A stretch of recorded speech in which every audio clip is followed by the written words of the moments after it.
drinking all this weed. Make these diamonds go away. Make these diamonds go away. If I believed in praying, I would pray my heart away. Went through so much drama, just trying to outlive my pain. This last one it told me, had me feel like I'm going insane. I just wanna be okay, but this world is evil. Hey everybody, welcome to Straight Outta BS podcast. Thank you guys so much for your continued support. It really means the world. Please continue to like and share and interact with the video.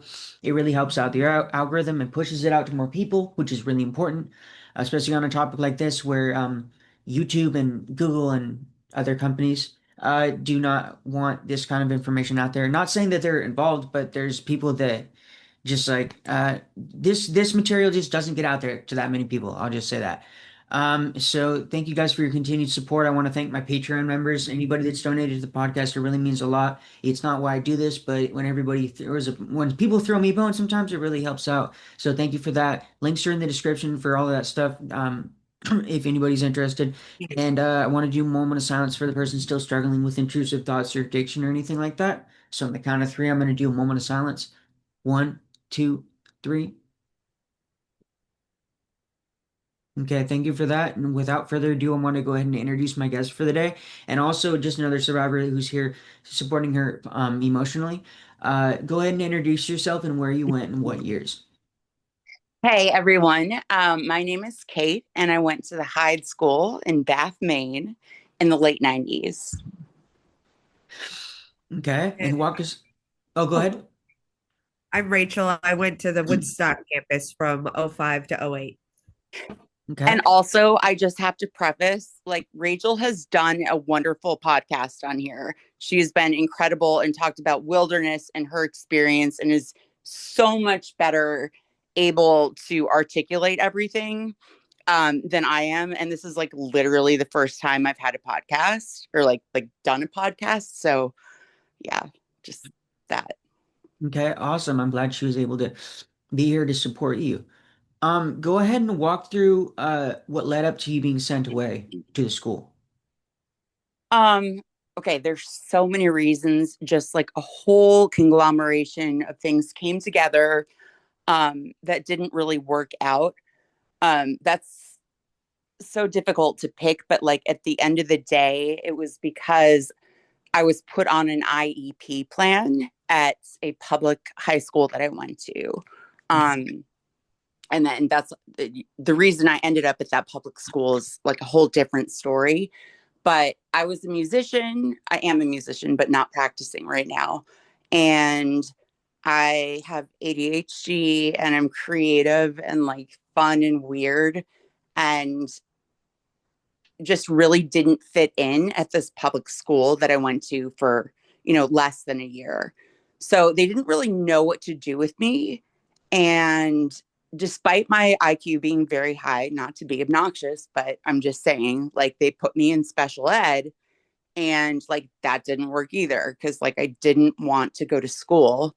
Eventually, just moving forward, I was sexually assaulted by a group of boys at a party, and then I like fully refused to go to school because it's like, how humiliating is that? And like traumatic or whatever. And they were like, all right, how do we get this kid, like out of our public school system? She is clearly like not doing well here. She's causing shit in town, despite me living here, like for my parents living here for like 50 years, like 40 years. But then that goes into like, in terms of the Hyde school, like where they choose to send kids like me that have IEPs, which stands for what? Rachel, what? Educational plan. Yeah. Thank you. Yeah. Exactly.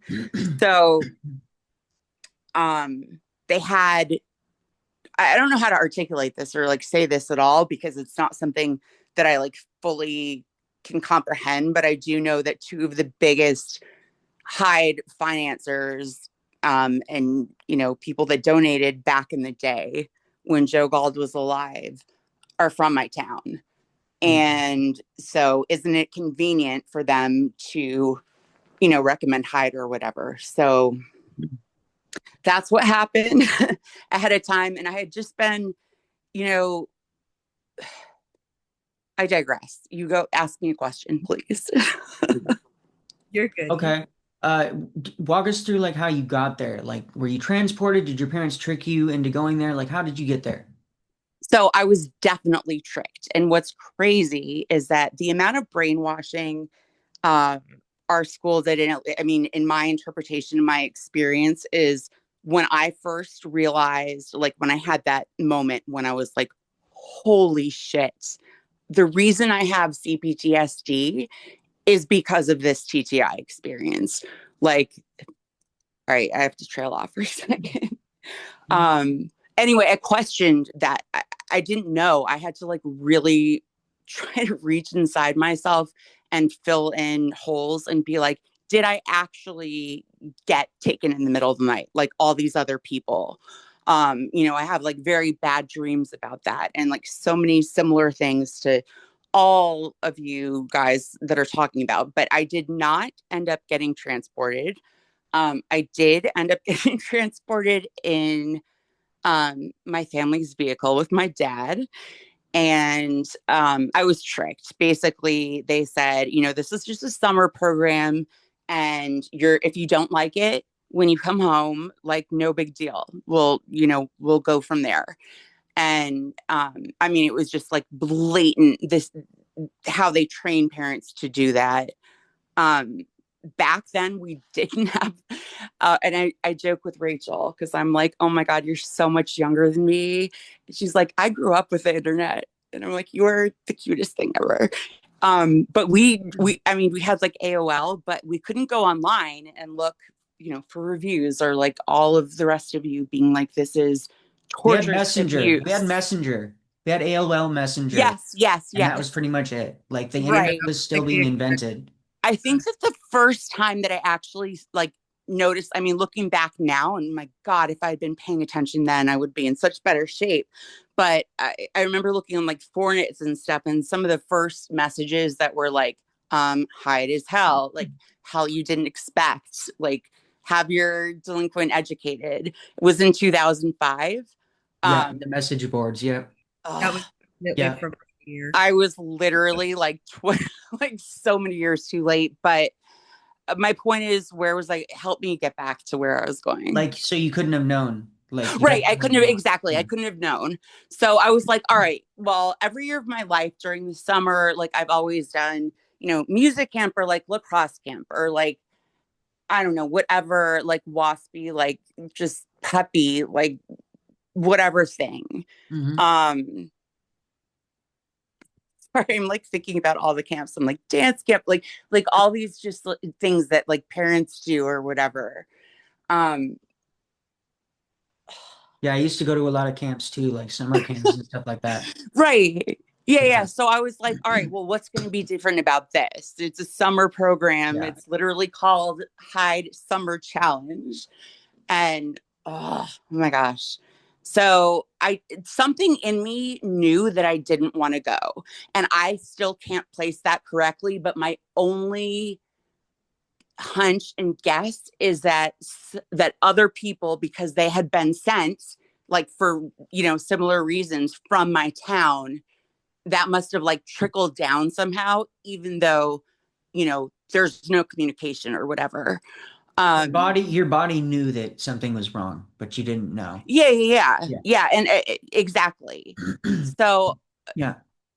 that's that, and then I mean, the next thing to talk about would be, well, you tell Okay. me So, actually. so you were driving there, like, did they, what happened when you first got there? Um, Or do you remember? yeah, yeah, yeah. Oh my gosh, I'm gonna probably like butcher this part.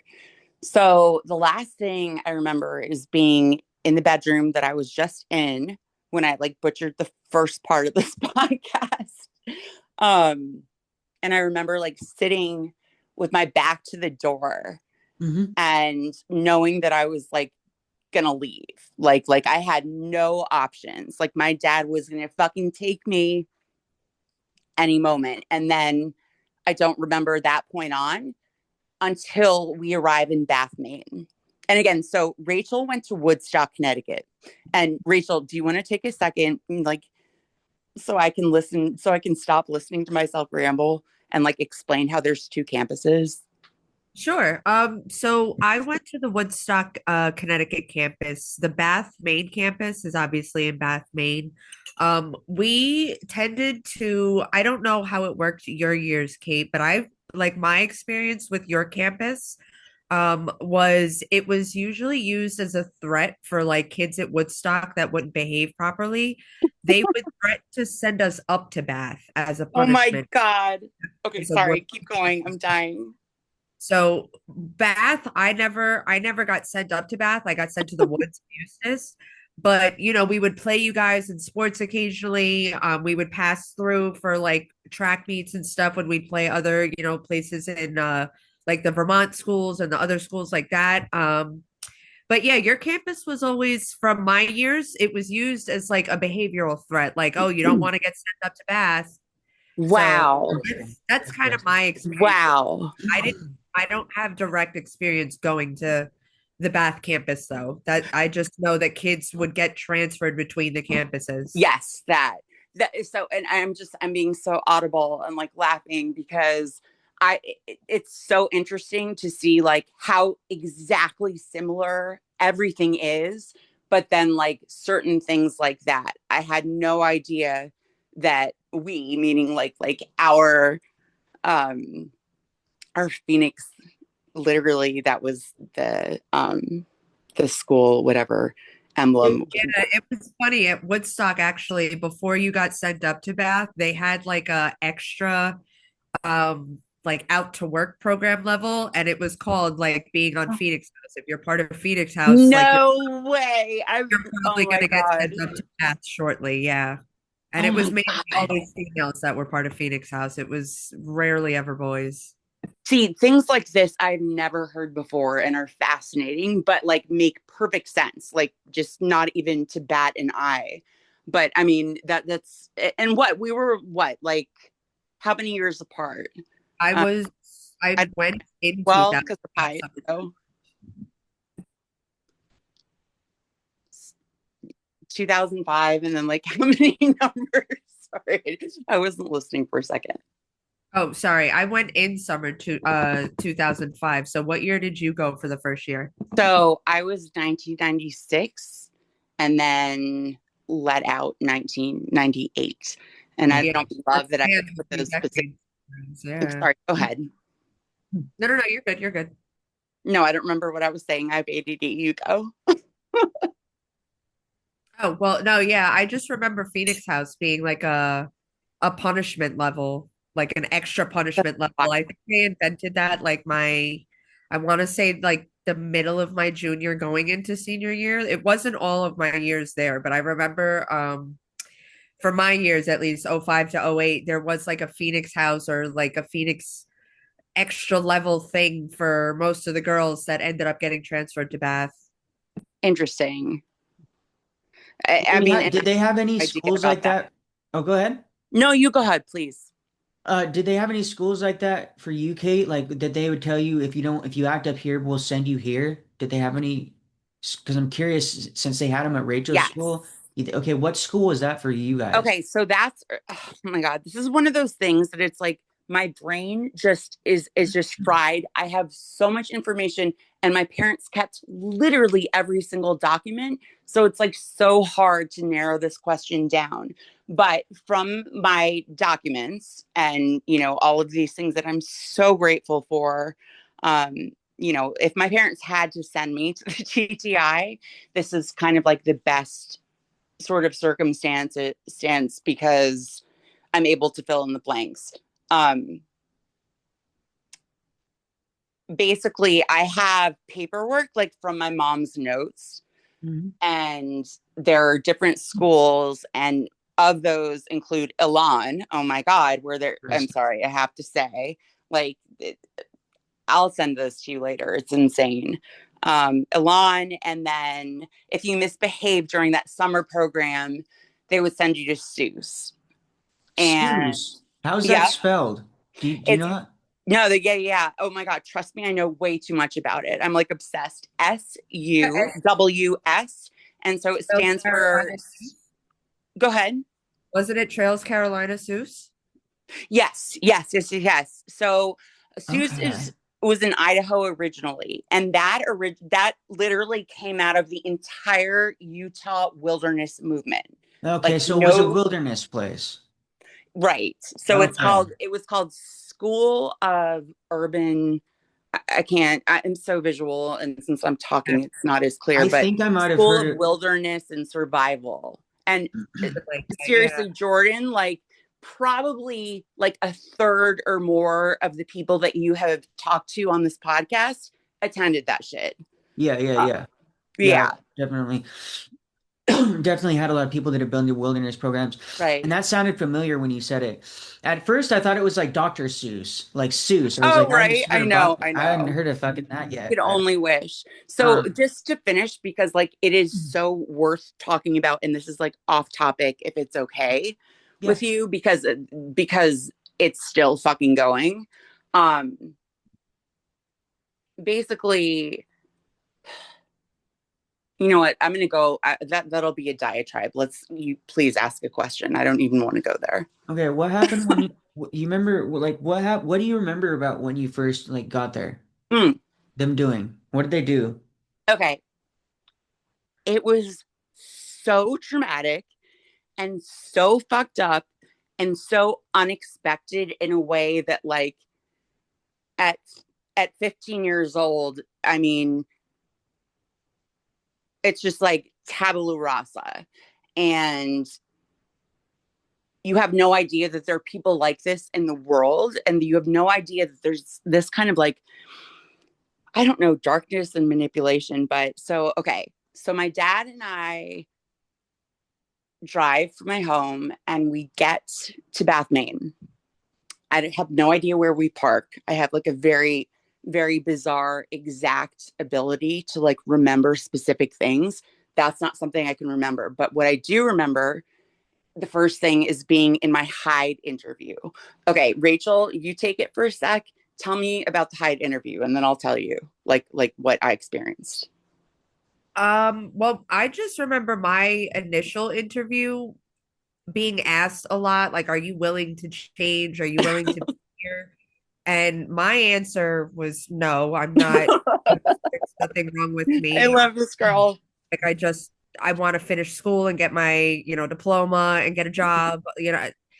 I wasn't with the program even in the interview. And then I remember being on Woodstock campus and some kids, obviously during interviews, they only put out the best kids that are gonna, upspeak the Oh school. yeah. The 2-4 kids are not going to be Ugh. the kids that you come across. Right. But I had to run to the bathroom and I came across a kid that was on 2-4 and they asked me, did you talk? And I was completely confused until afterwards when I figured out if you talk, this was, of course, just a rumor or whatever the kids made up. But supposedly, if you talk in an interview, that's how you get accepted. Interesting. Now, back up for a second, and because I was already gonna like beg you to answer this for me anyway, because you're so much better at this. And oh my God, I'm so thankful you're on here and for your existence. Um, what is 2-4? And Um, what are like synonyms? Let's say 2-4 is also work 2-4 could crew, be like, is yeah, work also through yeah. consequence for other programs, stuff like that. It would basically Okay, be like their punishment code of right. conduct, I guess you could say. Yeah. So I have ADD and like blanked out um what we were just last talking about, but since we're on 2-4, can we do that right now? Sure. No. Let's No, no, fast. no, that's Okay, fine. you're gonna have to edit this. Hold on. This is like how traumatic it was to me. So hopefully this will be like one of the few edits. Um, So we roll up at some point and we get to the Hyde campus and to the mansion. And basically, the first thing I remember is being like, I've literally tried maybe once or twice before to like find words for this and describe it because it's so vivid in my mind. But basically, we rolled up to the mansion in Bath, Maine, and I remember being in my interview. And so we were on the second floor of the mansion, and we can like get into the whole mansion thing later, but that's where we actually went to class when we did go to class. And I was being interviewed, or what they're calling it as an interview, by Joe Gald's daughter, one of them, Lori Gald. Wait, I'm sorry, Lori Gald Heard, because it's so nepotistic. That's a whole different topic. But I remember sitting there and having, I'm sorry, I need a second for this because I just like don't know the words. It's just something that I, like see in my mind. Um, but I remember her sitting across from me and, one of John Sedgwick Hyde's um, like drawing rooms. It wasn't a drawing room, but it was on the second floor. And that's, sorry, I'm losing my mind now. But this woman is like glaring at me and she's sitting there like hunched back in her chair, like leaning back with her leg crossed and, looking like literally the meanest look on her face. Like I don't even know how to explain, but just made you feel like I don't have words for it. Um, Like she was just penetrating you with her eyes. yes. And like, exactly what Rachel just said, like asking so many questions and like it was so traumatic for me. Um Just I like a don't even death stare. remember Yeah. I Just don't like a even death stare. Yeah. I mean, yeah. If it's not a death stare, like at some point, like I'll come up with what Yeah. it is. Yeah. But just like looking at you like you were some manipulative teenager, Yeah. like girl that like we're going to try to nail you for anything with your appearance or anything you say. And um I just remember having never experienced that, but I know that I can be extremely obstinate when I need to be. Yeah. It's the only word I can think of because I'm a person that is so authentic and like so true to myself. And so much of what got stripped from me being there was that piece of it that lasted for like 20 plus years. But you got to bring me back to where I was. She's just like judging you Yeah, with her yeah. eyes. She's like Yeah. judging me and she's like just like it was like threatening and she looking back, it was like exactly like her father. She learned how to abuse people exactly like her father. And there are Hyde videos out there that show this interview, but like a very rosy version of it. So I remember at some point I just stood up and I just left. And I don't remember if I said fuck you, but like I can't I mean I said definitely something to that effect, but I can't imagine me saying anything else besides fuck you at that point in my life. And the next thing I remember, I'm sorry, I'm dragging this out. You're gonna have to cut this. The next thing I remember, I'm up in. Hold on a sec. You're fine. Also, I'm not crying. I'm just like trying to like CPTSD. Like, No, you're you fine. know. Um. So at some point, I'm just like sitting at the top of the mansion stairs, that second floor, and I don't remember how I learned that my dad was gone and that he left, but I did at some point, which was, I don't know if I had went, I may have like gone out after I said fuck you or whatever I said to Lori Heard. Um,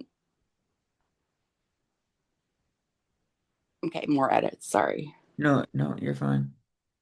If anything, and like if you don't want to edit it, the best thing is you can make an example of the fact that literally the T.T.I and Hyde Oh, I fucking know. causes this shit. Yeah, Like yeah. literally keep this in here just as an example You Yeah, know, I usually do. I don't edit my videos unless somebody directly wants me to edit something specifically. I don't like editing. And even then yeah, I don't like editing because it's like, dude, I just had somebody the other day, and no shade to them. They're totally fine. They're another survivor, and they reached out to me. They had a video coming out soon, and they reached out and they're like, "Hey, I've been feeling, kind of." We already had this conversation once, mind you, but yeah, she like reached out pretty much right after we had done in the interview, and because she wanted to see it, and then she watched it, and then she was like, "Yeah, I'm kind of feeling like up in my head, and I feel like it wasn't that good, and I feel like I was like being like coming across a certain way, like, and people are gonna interpret it a certain way," and I was like, "Look." Like people are going to interpret it the way they right. interpret it. Like that's not up to you. Pretty much what I told you before we even started this, it's not up to you to do it in a specific way to be, more receptive to certain audiences. It's just like they're either going to accept what you're saying or they're not. And I think at the end of the day, it comes off to be, in my experience, just be completely genuine and just like leaving the stuff in there shows that it traumatized you and that you can't Yeah, like it's hard for you to come up with the words. So yeah. I could either cut it and make it look No, no, like no. you Keep you're it. like Keep super this like shit. on top of your shit, or I could leave it like it is and just be like, whoa, actually she's struggling to find words. Like, because there's a lot of people that would be like try and discount what somebody says. How is she so articulate? How does she remember every fucking, which some people can. There's like 50% or more people in my experience that can have experiences like this. Like me, like I'm super detail oriented. I remember like a lot about my experience. There's only certain things that I don't remember, but there's still things I don't Right, remember. And then there's people that are more like you and other people I've interviewed that it's harder to come up with the words of like what happened. They blank out right. on a lot of the things that happened. Not saying that none of that stuff didn't happen at all. I'm just saying that it's hard for you guys to find the words for it, you know? Yeah.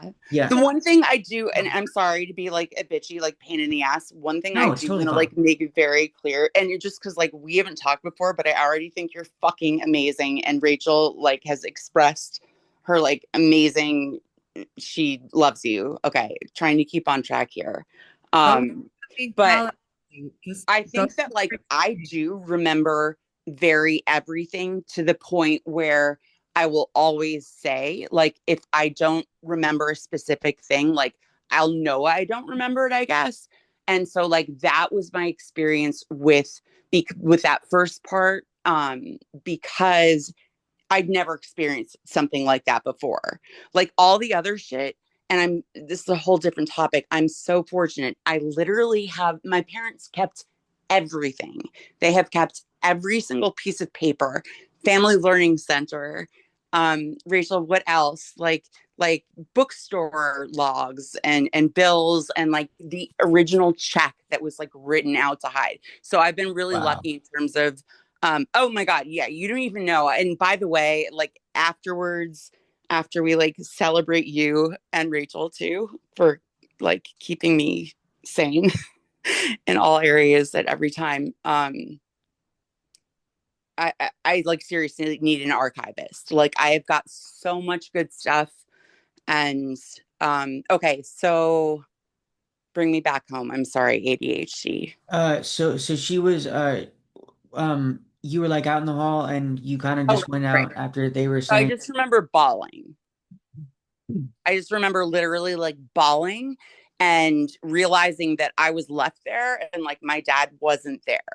And so that's the point from, when I remember like pretty much almost everything. And it's also, you can, if you don't remember something, how can you like, all right, um, just crying, like, Yeah, how is it bringing up emotions for you if you don't remember?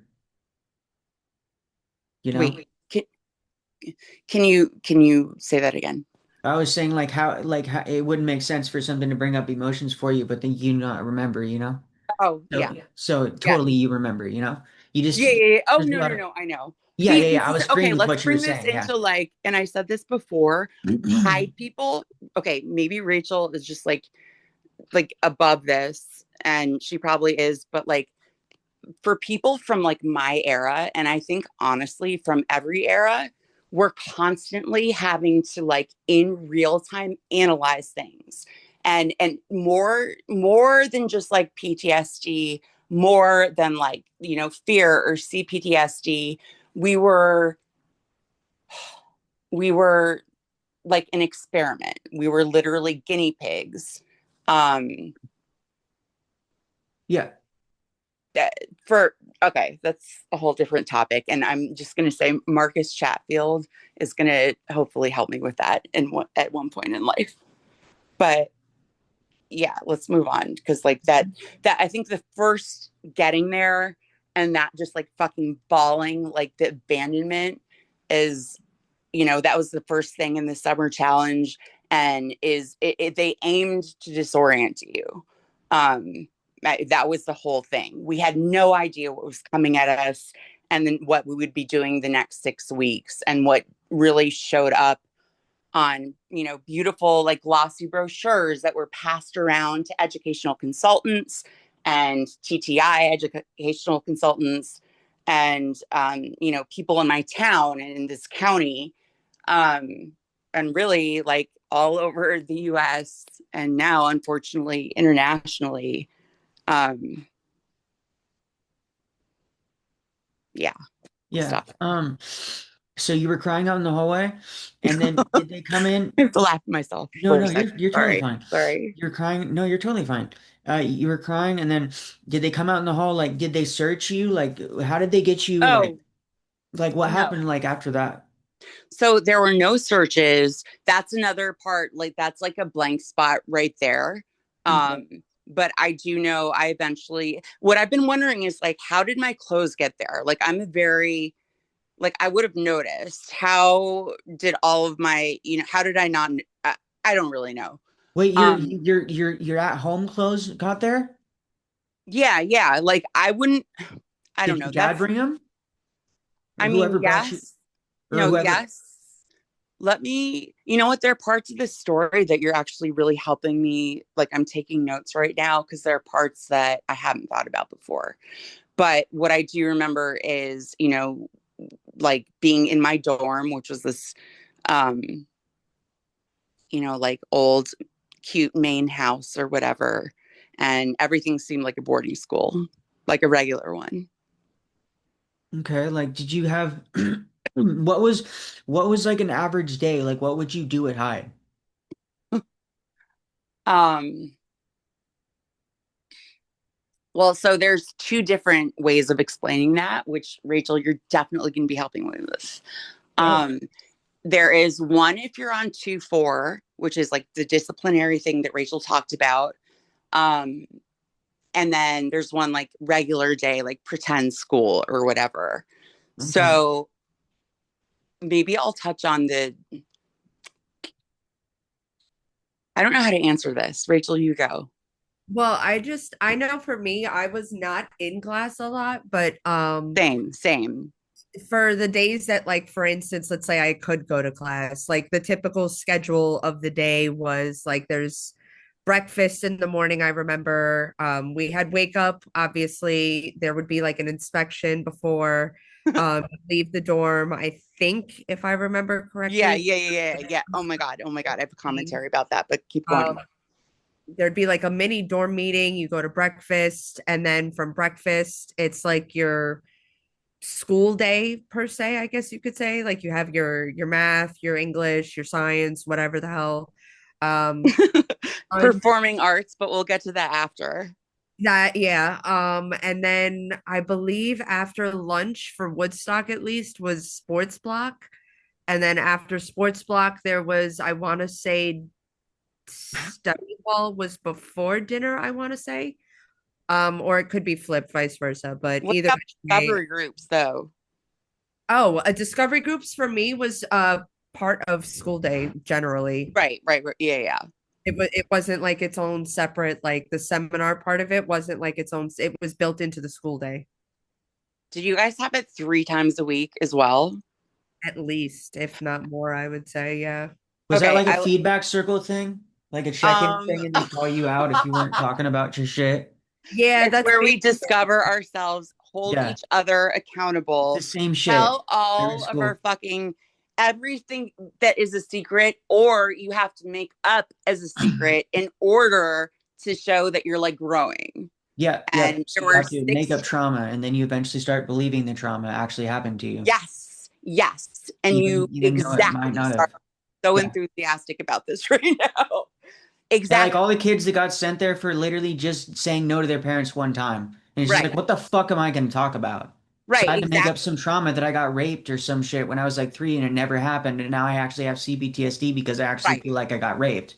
Exactly. Like, And then having to live that narrative that, like, whether it be true or something you were literally forced to make up. Like, for yeah, example, I remember one of my roommates, they always switched us around. And Rachel, I know they did that at Woodstock too. It was like kind of to disorient us or something. Um, but it's like, okay, what can I make up a lie about that is still a lie, but like I'll get the least amount of punishment.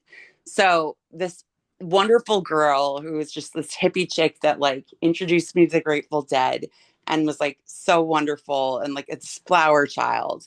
Um, she was like, all right, you know what? I lied about the fact that I borrowed one like bounce dryer sheet or something. So you'd have to make things up, but then like you'd have to keep growing and growing. I don't know where I'm going this go. I don't know where cut that out. I sound stupid. I don't know where I'm going with this, but like there were eight to, I think, like roughly, at least back then, 8 to 12 kids, and then like a discovery group leader, and then like maybe a co-discovery group leader that's like in training or something, or it's oh just wow. So you were a extra. smaller school. Oh yeah, yeah, yeah, Interesting. yeah, Interesting. yeah. We were. Kate, I how mean, many I think say I there think were? that Woodstock was smaller. No, I think Woodstock was. I was just gonna say how many would you say your first year was the total student body? so if I were crafty and like able to do executive functioning normally, I'd be able to like pull out my stuff right now. I have everything and all the lists. I want to say, God, I don't even want to guess, but maybe like 150 to 200. I was gonna say I can't I will imagine come, yeah, would I'll be. come back to that with exact things, believe me. Yeah, I can't imagine that Woodstock would be any more than that, if that. Did you guys Right. all live in the mansion? So No, the man, oh, yeah, the mansion is the Bath is campus. just the main campus. Yeah. Woodstock we lived in, from what I heard, was an old like nunnery, Catholic. Yeah, yeah. something like that. Yeah, I don't know what the history of what it was, but it was like an already existing dormitory that was, I guess, Hyde bought it in Connecticut, that piece of land in the ground, and then we just lived in whatever those old dorms were. Right. Did you And have to I go to remember, Oh, go ahead. no, I was just going to say, like, I'm sorry, I can go off on too many tangents Oh, you're because fine. there are just too many reminders. But I remember because Rachel was talking about, like, you know, what was the cross like relationship or whatever from Woodstock to Bath. And the time that I remember going down to Woodstock was because they had this musician. I can't remember his name, but I mean, it doesn't even matter. But like, Hyde tried to be so arts oriented. So we went down for this concert. And I just remember thinking, like this place creeps me out. Like something, something in, I don't know what it is, but something in the history, like in some of the buildings, like specifically the dining hall, just these crazy things. And I also want to point out, I have not ever had any kind of like psychosis in my life.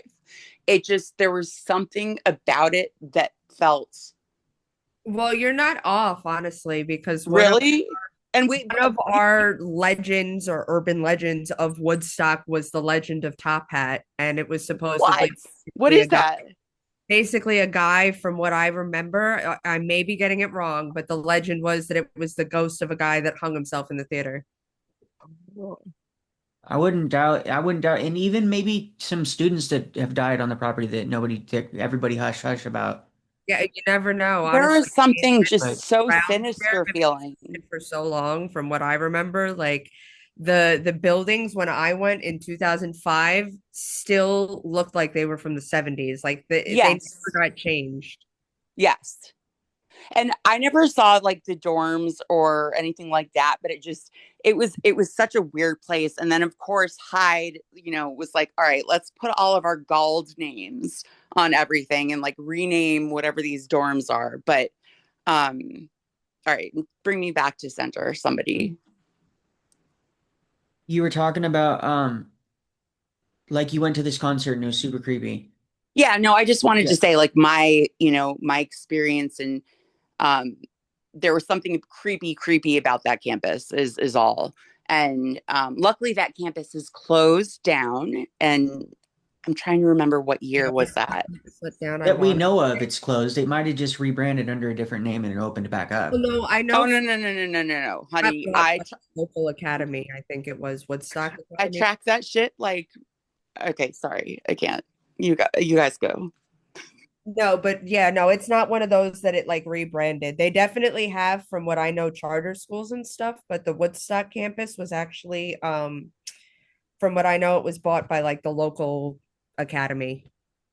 But then at Okay. the same, yes, true, and totally true. And at the same time, how many of Woodstock Academy, like how many people moved over there?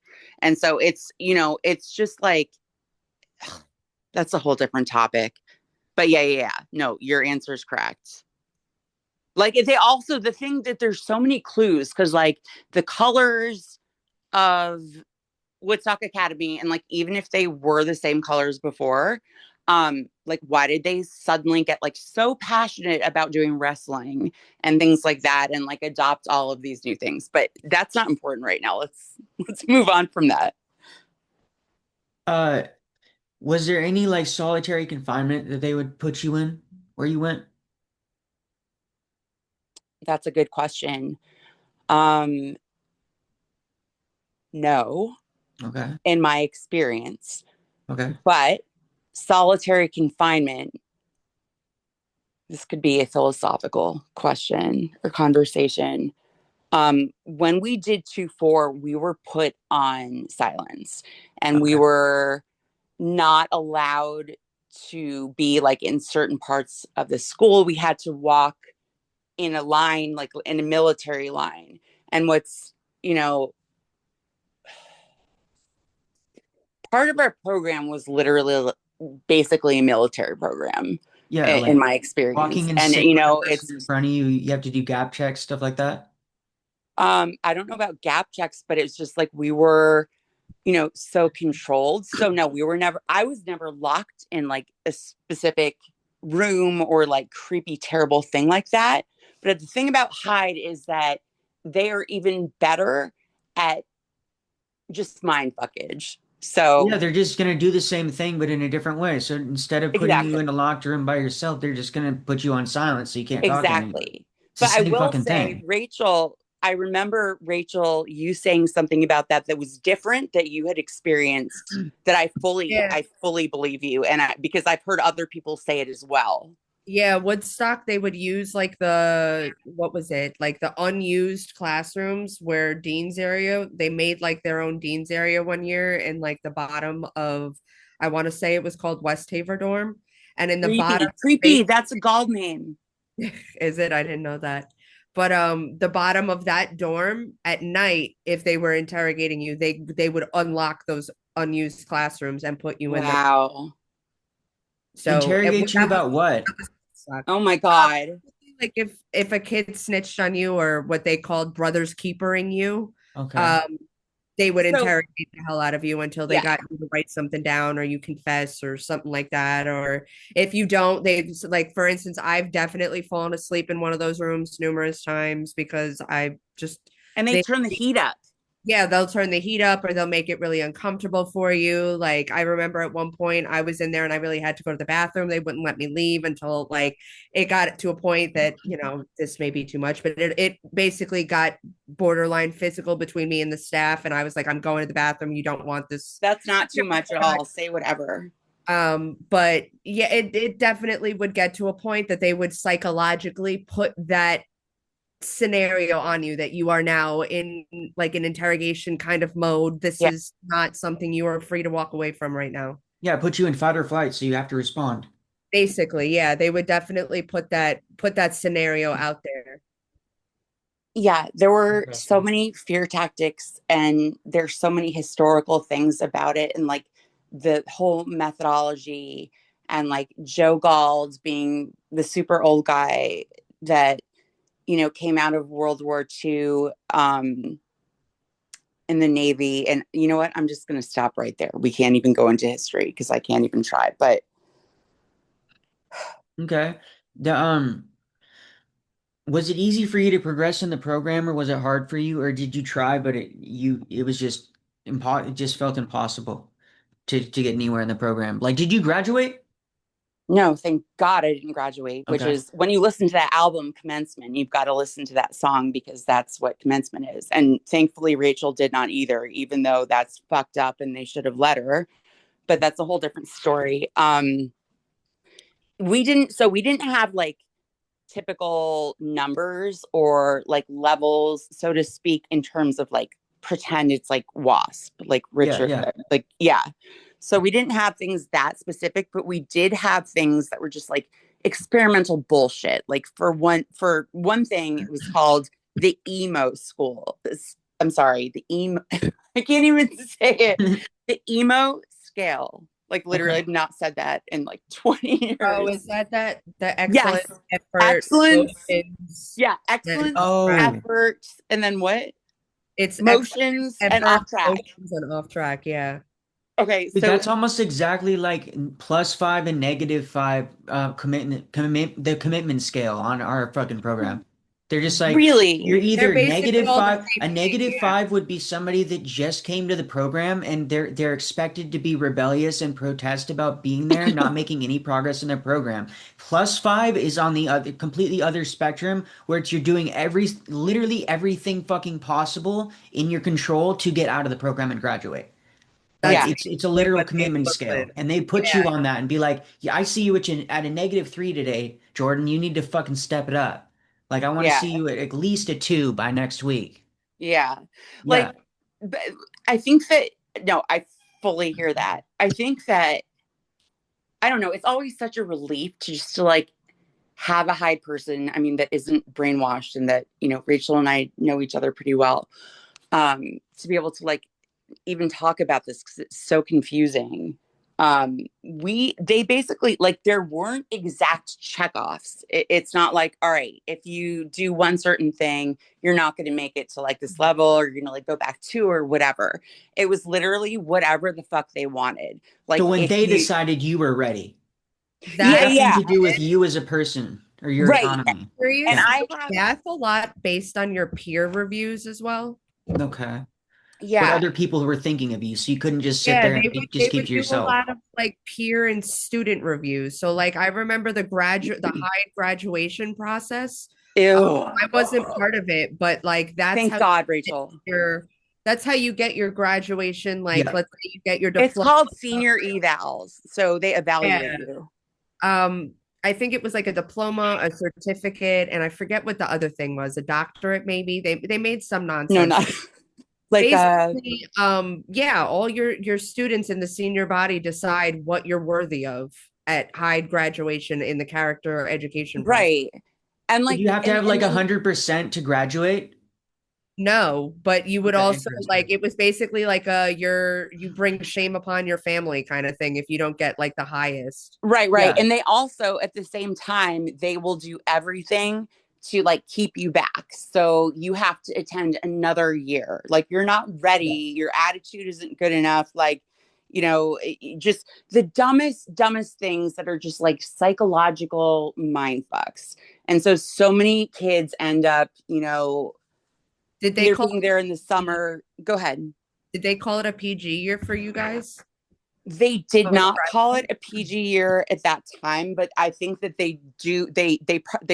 My belief is that they started calling it a PG year because of the sports, because Hyde has a really good way of manipulating the public and bringing in um, new applicants and stuff like with the whole sport thing. But that's a different topic, and I don't even care about it. So. Just noticed that the PG year kids like seemed always to be older also than all the rest of the Yeah, yeah, yeah. I mean, and that's standard. Like, I think that they're trying to, you're exactly right. I I think that found that what they're trying to do with that is like just to blend into like the regular, normal, like actual boarding schools in New England. I know it's a whole bunch of things, but I got off track there. Yeah, when you Oh say my God, I when said you off say track. boarding school, they literally people just brush it off like, oh, just boarding school. Okay, I knew those from back in the 70s. Exactly. And that's why, like, a different topic, like our whole, the fact that we finally got to like speak this summer, like through the newspaper, like we had our article, like it's insane. And since then, people have been speaking up. But I just got off track again because I was watching my dogs. Oh, You were talking about how it's just now getting exposure. Yeah. Yeah. I sort of went off there. There was like not that much of a segue, but next.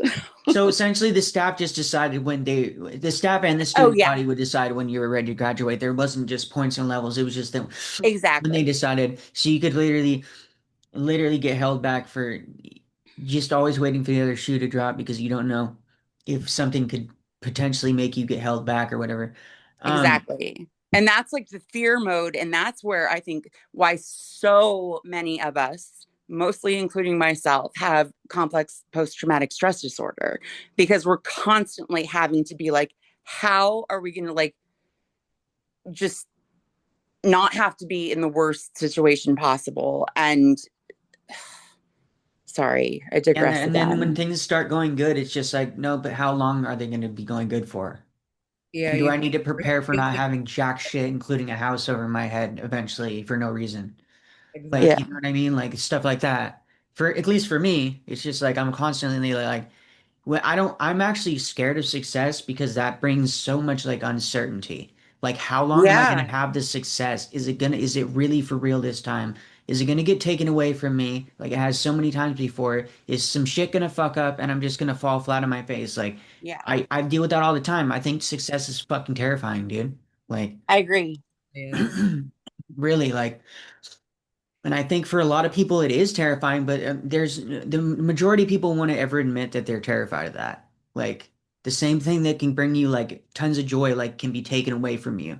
And we Right. know that better than anybody because that happened to us when we were teenagers. Like we had the world, like maybe not the world, but like what people consider important, like a family, like a home over their head, like people their parents feeding them. Hopefully there I know there were some abusive parents, but then everything being taken away. We can't even wear what we want to wear. We have to wear a uniform. Our autonomy's taken away, like just in a day, There's like no everything escape. taken away.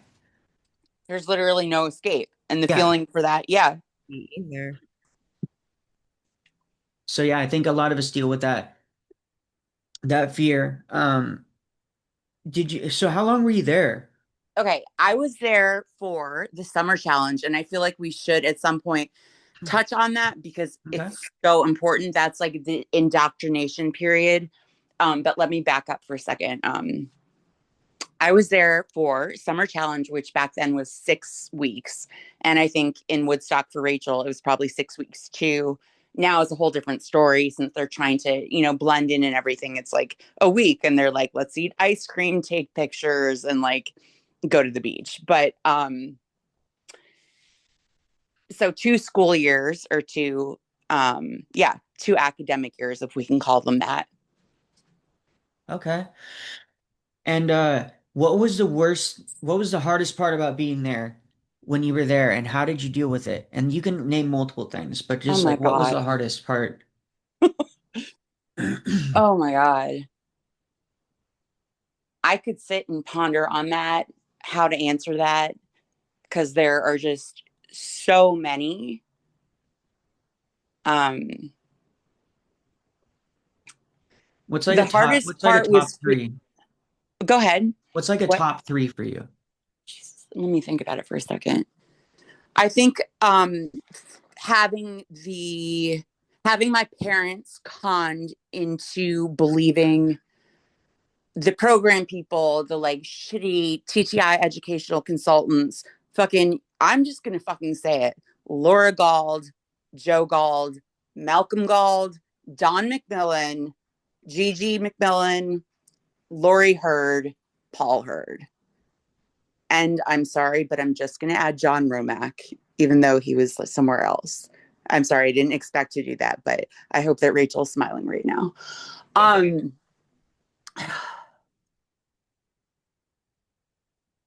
again, like literal CPTSD from this place. I need a reminder where we are.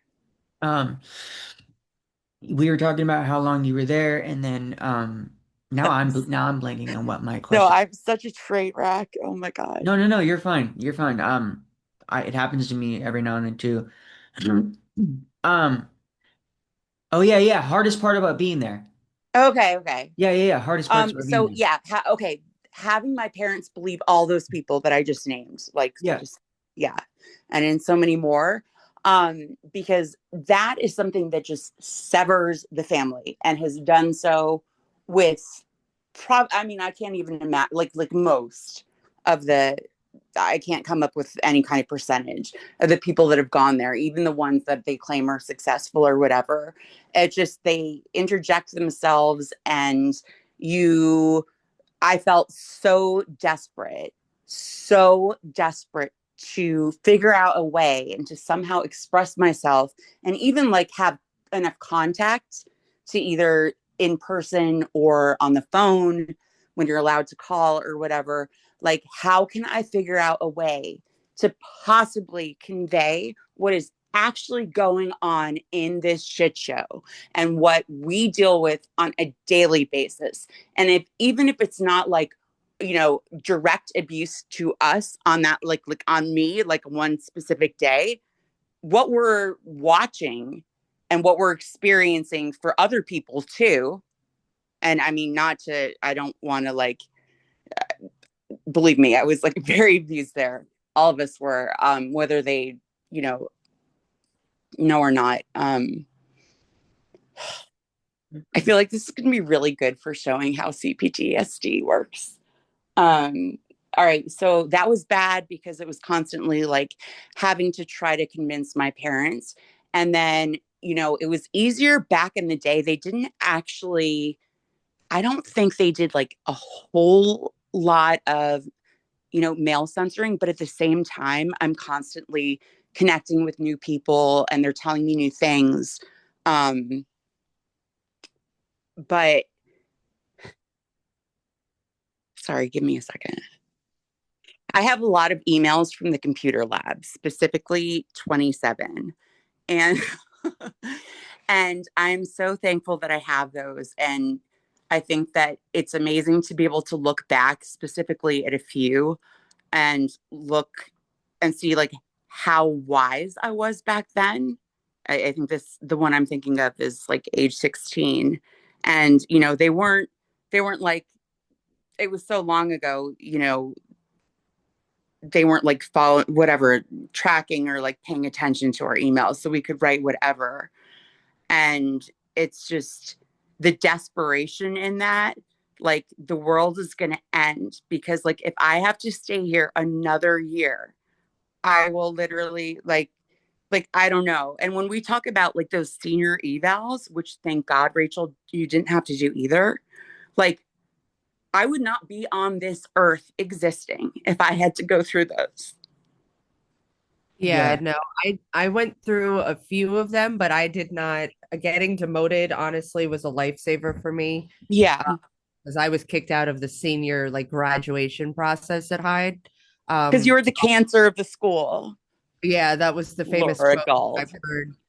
That's the spiel that they give kids that they kick out is you're the cancer of the school. We can't have you here anymore.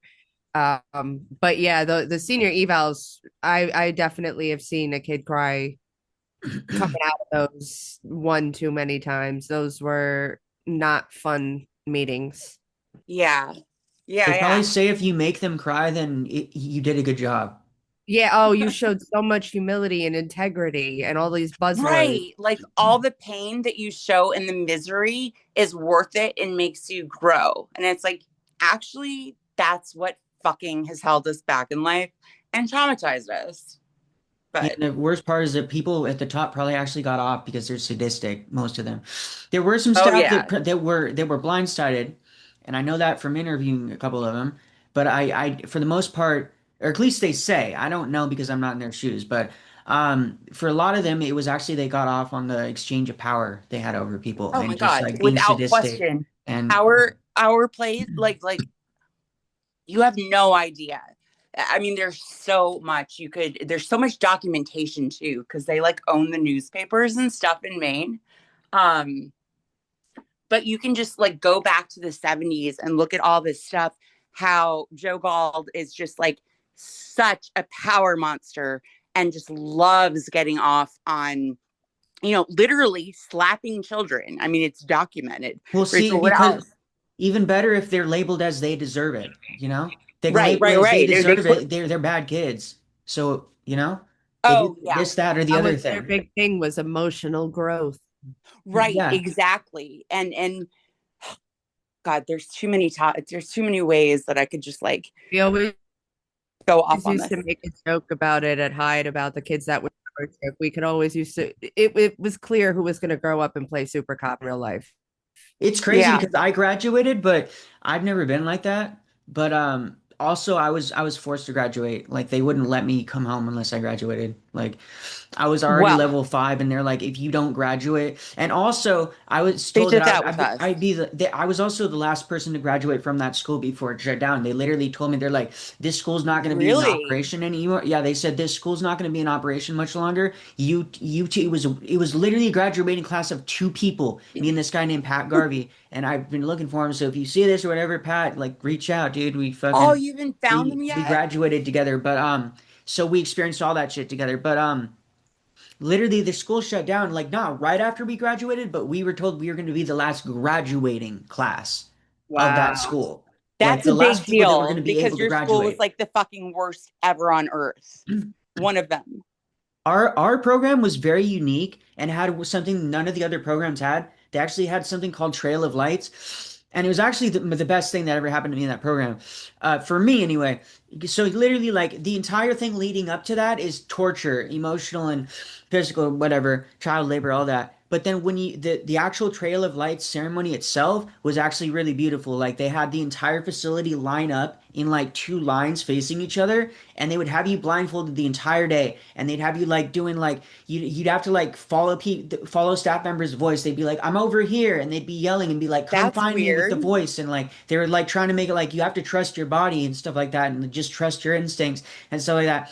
And so we were blindfolded the entire day, go through all Weird. these processes, and including a process where our parents were told to write us eulogies or whatever as if we had died, and we had to read them out loud. And so that was like to supposedly to symbolize that the old he was Of dead, the new course. you was Yeah. being That you born. would burn to the And ground like a phoenix. then at the end of all that, they had everybody around the facility line up and lines facing each other, and then they would have you like lean back, and they had also this thing in focus. They played the song "Ready to Fly" or whatever, and they would have you like lift you up. They lift you up like to simulate that you were flying, and it would be like the graduation ceremony of the seminar. So they did that, but they literally would crowd surf you to the end of the line, and then when you got to Wow. the end of the line, they'd like put you down, and then people that wanted to come say something, how you inspired them and helped them in the program and how much they're going to miss you, they'd be able to come up and whisper that in your ear. And then they would like take everybody away and be like, okay, okay, that's enough. And then they'd separate us all, and then nobody would be able to talk to us until we like actually went home. But that part was beautiful for me Oh, because I actually touched a lot of people. I helped a lot of people. I was I was like the fucking definition of like somebody that never should have been able to graduate, never should have been able to get up in the levels. I graduate. I don't want to make this about me, so I'm gonna shut up in a second. But no, I no, like no. Keep I telling. Keep rebelled. I telling. rebelled for the first 12 months I was there.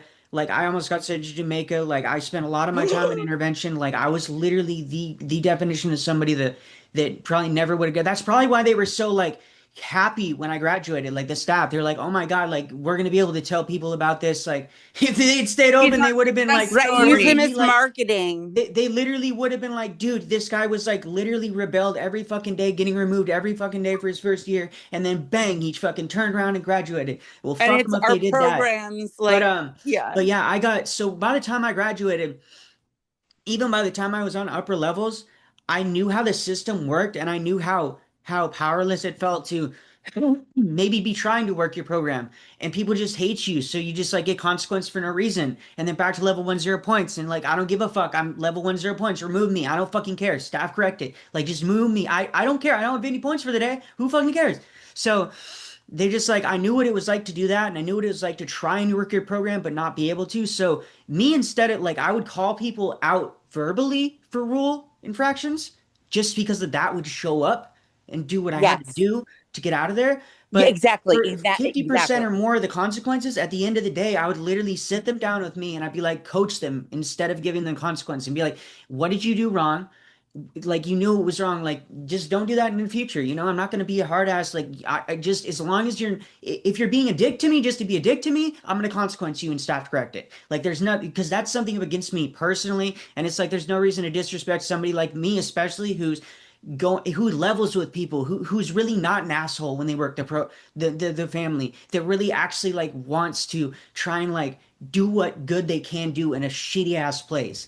And so I was different. And so a lot of people looked up to me. A lot of the lower levels that struggled, like, would looked up to me and they were like, like, you give me hope that I can get out of here. Like, you give Aw. me, like, and all this. So just telling me all that stuff and just, so for me, it was a really fucking powerful experience, that just that last fucking part of it. But everything to get there, like, I'd never do that again. Like, that Yeah. shit was fucking crazy. But that Yeah. Trail of Lights, man, that was something else. And that like literally, I've yeah, asked everybody I've interviewed almost like if they did a ceremony like that. None of the other facilities did, and it was I think it was unique of them, but also you could tell they didn't want people like getting too much, because like after a while at the end they would like say, okay, okay, back up, like stop touching him, because you weren't allowed to touch, like we weren't allowed to like touch each other and like hug each other or show any sort of emotion. So that one part at the end where you could show emotion and like give your grateful thanks to somebody that actually inspired you in the program, like it was beautiful. It was really beautiful for me. But That's but a lot of amazing. And people then that you get got out of out of these. there. So like What's what could up? be better? What's up? No, I just said that's beautiful. And then like what could be more amazing than you getting out of there afterwards? Yeah, yeah. He really was beautiful. But I got right into hard drug use after I got out. But that's a whole nother story. Can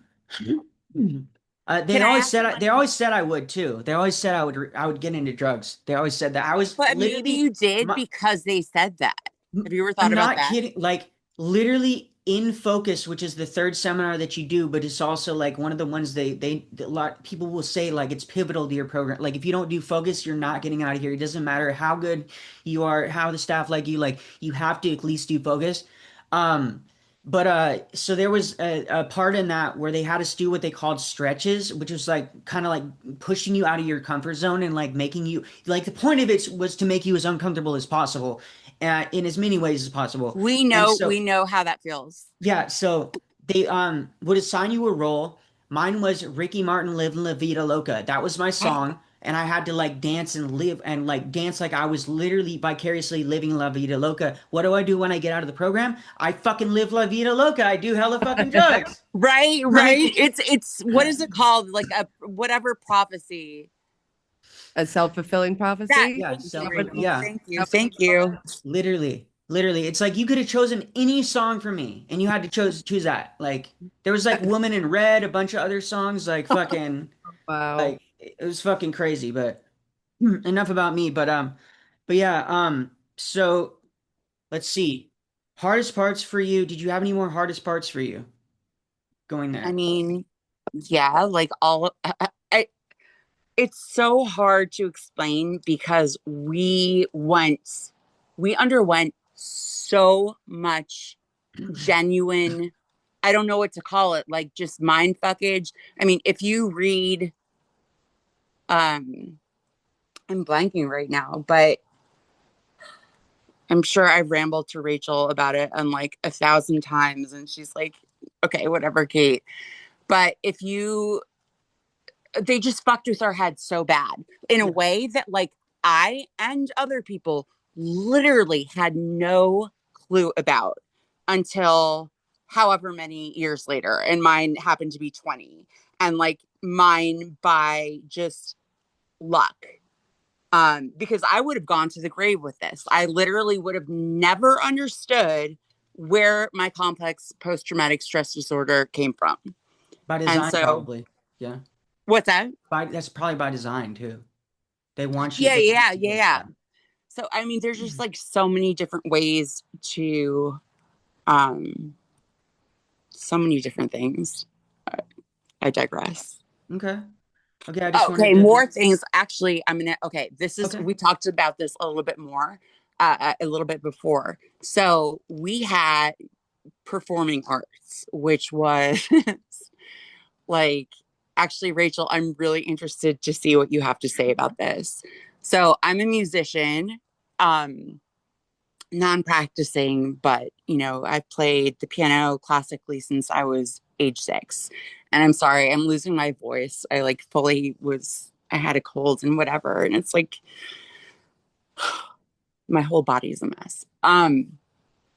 But okay, 1/3 of the entire Hyde curriculum was this thing called performing arts. And what that consisted of is literally synanon called, like the synanon called dancing in unison. And we had to wear these primary colored shirts. Sounds like the And stretch process I was just talking about. what's that? That sounds like the stretch process I was just talking about. Yeah. Yeah. Yeah. Yeah. So, but like, I don't even know where to start with that. But I have so much, I'm so unhappy and I can't go backwards. And they're still doing it because the education sucks. But I come from from a very highly educated family, like too much so that because I got in this position, it was like very black sheep. And I don't give a shit. I love being black sheep and I love being a fucking musician and I love being like crazy and just like, you know, having people like not accept me. But sorry, give me a second. I Somebody help me. You're talking about the Oh, PA. Yeah, yeah. yeah, yeah. Okay, so anyway, we lost like so much of our education. I keep saying we because like I know I've talked to so many people, um, like dozens upon dozens. Um, but like in my own personal experience, there are things in my life that I still am just like I feel inadequate because I don't have an understanding or education in. And one thing in particular, and like Rachel, you obviously don't have this, but it's because it's your own will. It's not Hyde. Um, Government. They would not allow us to like understand our own rights and like how our own government worked unless you made it to that senior year, at least at the Bath campus. And also like the people, because not everybody went for more than, a year or two or whatever. And so however that corresponded with, your public school system or whatever boarding school or private school or whatever you move on to, it really fucked up that whole like they're just things that I have I had like for so long no understanding of. And like I'm a smart person and I would have to like sit at my family dinner table and like okay, yes, I would like fully choose the children anyway to sit at their table and play with, but I mean it was just like decades of not understanding important like world current issues because I didn't have that knowledge beforehand. Okay. So it's hard for you to like reintegrate. Yeah. Oh yeah, yeah. Okay. Yeah, that's a whole different thing. But the performing arts thing, like I could not even extrapolate on more in my own situation. It was so traumatizing. It's kind of like the thing where my dad left me and I Jordan took up like 1,000 more hours of your time than I needed to. No, But you're fine. Rachel, let's talk about performing arts. You tell me about the Woodstock version. It's Well, all the fucking same. Like I already know. There's no I was gonna question. say, yeah, the PA is pretty straightforward as far as like they would make you do. I remember at the end of every school year, like the end of every what was it? I think it was like before every like break, like Thanksgiving or whatever. There'd be like a PA show if I'm not misremembering. Wait, I And have to cut you off because it was so traumatic for me. I have to like make this like as huge as possible. go ahead. We had that shit like practically every day, if not every day. Like They would every they other would day, make something whatever. called mandatory fun and make it Oh PA. yes, yes, yes. Mandatory fun. Mandatory fun Mondays. Yeah. Yeah. I don't know if it was Mondays, but it was like a Laura Gold thing. And you know, it's Oh crazy. yeah, And it was, well, no, it definitely was because for the girls, she would also call it Manners Monday. we had that too as well. But at the same time, like in terms of our manners Monday, like it was no different in terms of like what we got to wear. I mean, everything was like the same exact thing. So I don't even know why they call it like Yeah, whatever. but But I yeah, do no, remember the that they would take us out of shows, they'd class. make us do solos and stuff. And I remember I would always like, we weren't supposed to use the same song ever, but I remember I would just keep using the Oh, same song. auditions. You're talking about Yeah, auditions. yeah, they'd make you get up there and like one by one sing a Oh my solo God, don't song, an even. entire song in front of your entire school. Right there. Like, That's where the entire nobody nerves of my does that in their entire life unless you opt to do that as an elective in a normal high school. But no, everyone has to get up there and perform a whole entire song. So I How many could go people on did that give forever. stage fright? I Literally, have terrible stage fright, and I would have that. I'm pretty sure, like, I am just by design meant to have panic attacks at this point because of like the amount of panic attacks I've had at that school. I would have one every time same, because I same, do have same. stage fright. Yeah, I don't know if I could ever give it. I probably still would do it because it's for the cause and it's for the children and all that, and that outweighs like everything. But literally like just giving speeches, like doing that, like if I was to go, like if I got the opportunity to go present to like 1,000 people, I don't know if I could do that, dude. Oh, that's That's Like I don't know terrifying. if like in We person, like you want me to do that in person?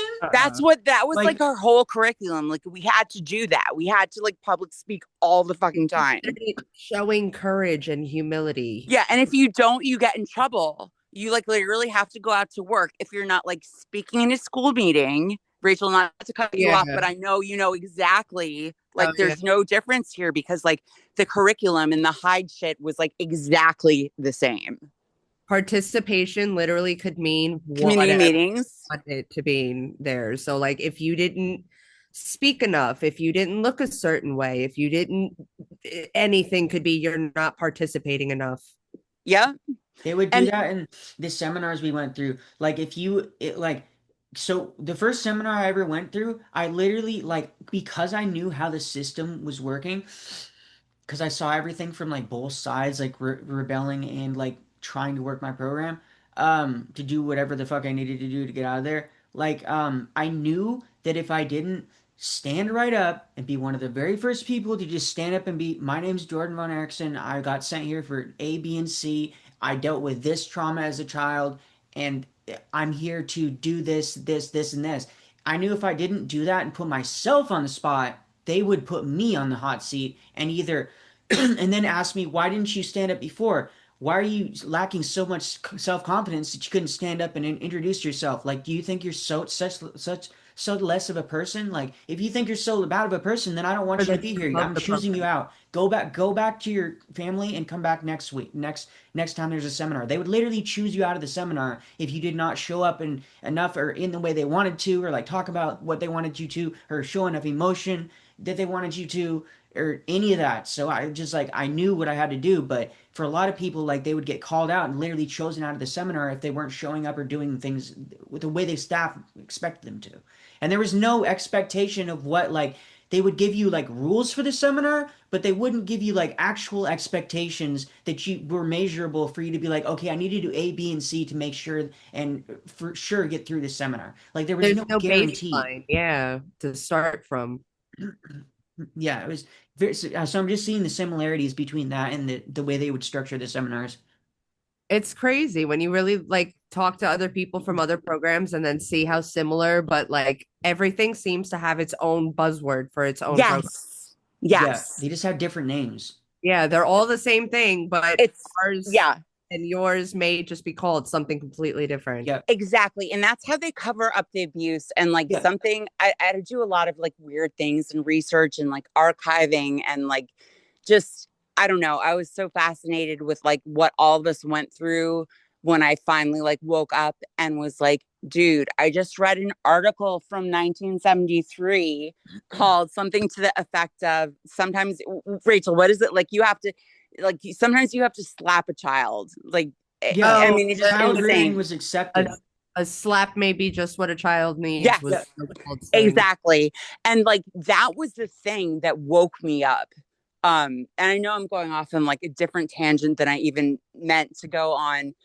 And I definitely did. So you're gonna have to remind me again where I'm going with this. Well, I mean But that created a loophole for people that wanted to abuse children in places like this because it's just like child rearing is acceptable and people don't really like back in the day, like I got spanked as a kid. Like there's a lot of kids that never got that spanked like sucks. growing up these days. Like literally like not and I don't wish spanking on any child. I don't think any sort of child abuse Spare emotionally the or rod. physically is right or justified. But back in the day when these programs started, Synanon and all that, like that was a more acceptable thing which gives these fucking predators loopholes to then exploit the system and create programs like this where it's like, oh yeah, your child got hit. They could even probably, I know in Synanon, like they made it well known. We hit kids, like we abuse kids. Oh Like they yeah. flat out said that. Yeah, yeah. Like if your child's acting up, they're gonna get smacked. Like like And a so. lot of absolutely, and like so many of the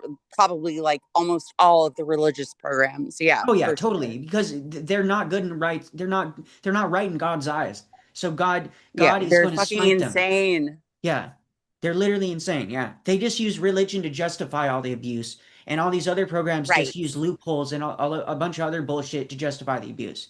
Like, Exactly. And also be able to like get away from state regulation with the yeah, religious stuff. they just go to the Um, places that are least regulated, like Utah and Idaho and Montana and stuff like that. yeah. Yeah. Southern states, Outlaw. Yep. definitely. Yep. Yep. Oh, Yep. No, they all so do. where were we? You were talking about what the hardest parts of being there for you were. Like besides everything. No, Okay, actually the story. So like I wouldn't say this is like the hardest part because I can't even like I can't do that. But I can like recall such specific factual things that I experienced that are notable.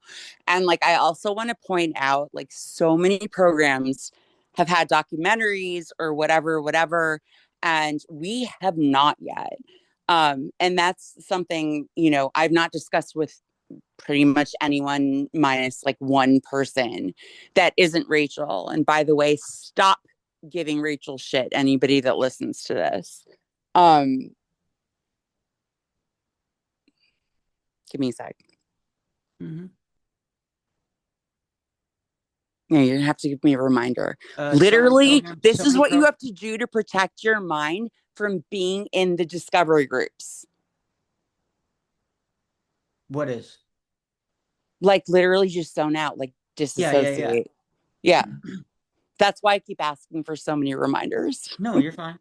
Um, what like if you could go in a time machine and like Oh. not go through what you went through, knowing what you know now, would you? But knowing what you know now, not just like you could go through it and never experience it. Like if you didn't know what you know now, would you decide to not go through the program or would you just do it all over again? Personally, I would still go back, but I would just do so much more to fight back against this, like right when I got back out of the program.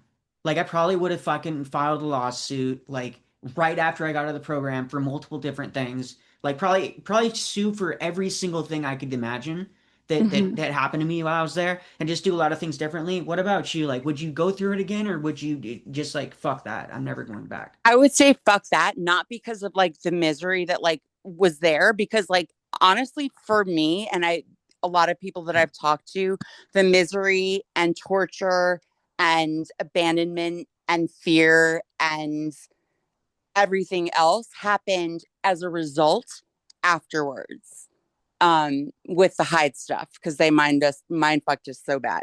Yeah. So I'm gonna actually like be super ADD and go back to the other thing that I blanked out. So Okay. this is actually, if it's okay, this is just like a Yeah. story that I remember.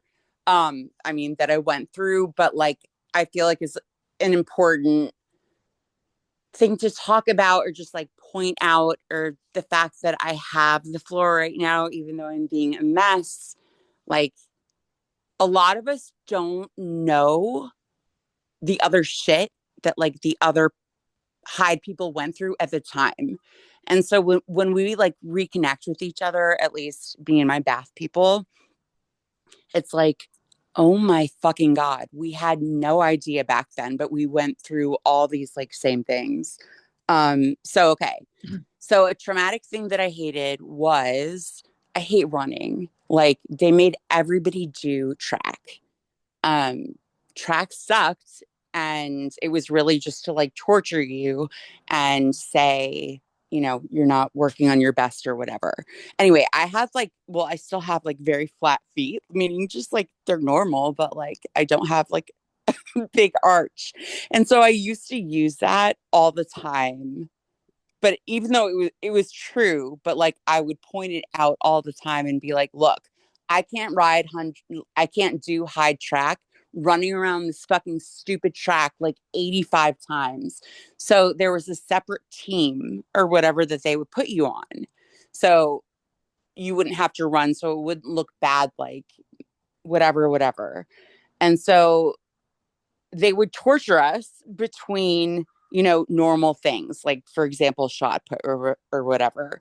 I remember, here's the part of the story I'm trying to get to. Please, like literally some of these things you've got to cut out because nobody is going to like stay tuned through this much Yeah, I'm just gonna send you a PTSD. copy of the video and you can just tell me what you want me to Oh, edit out. perfect. Yeah. Okay. So this one time they took us, and us being our like non-running, like injured team or whatever, from track at Hyde Bath. And they threw us in, well, she threw us in like one of those blue vans and took black bind. I gotta Where, start again. Rachel, have Rachel, I told you this before? Rachel, are you still there? I think she dropped out. She should be right back. That's okay. That's okay. All right, let's Yeah, start she's again. here. Okay. So, all right, one of the big things, and there's so many, sorry, the major things that are like the most important are the ones that I really struggle with articulating, because this again is my first Yeah. podcast. Um so like the injured people, because like sports were like such a big deal at Hyde, and part of the curriculum or whatever, and if you're not showing effort there, you're not showing effort at other places, and therefore you're never going to get out of there. So like they put me on the injured team because I very happily like showed all this paperwork that was Yeah. like I have low arches or whatever. And so this one, like, not ex-Hyde person, just an old alumni that never technically graduated from what we just talked about with Rachel, that whole bizarre experience that honestly I liken to like baptism in a very intense way. Our place was really like, it really seems now so much religious. But she took us and took black blindfolds. I'm literally blanking this out. Okay, we got to start again. They Sorry. gave black blindfolds. Right. So, bug.